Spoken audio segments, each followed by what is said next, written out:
Go to your browser, type in MICTS, it will open the GitHub page, open it, scroll a bit further down, and then click to downloads.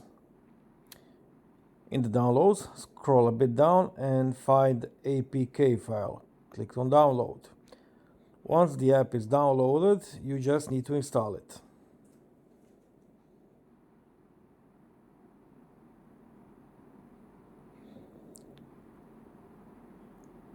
You will get MICTS icon on desktop, but you see when you press it, nothing happens.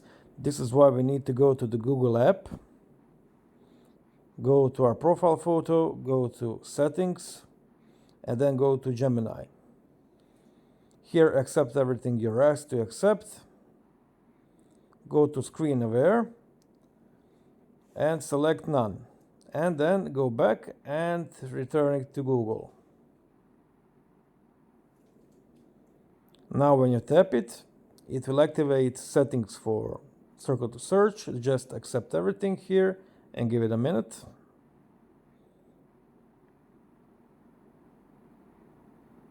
Now all you need to do is tap on icon and it will activate Google's Circle to Search. As you can see, it doesn't work on navigation bar, so you need to press on the icon and it works. One more advice, activate sidebar on your phone and just add it there, so it will be much easier to access and use it over any app.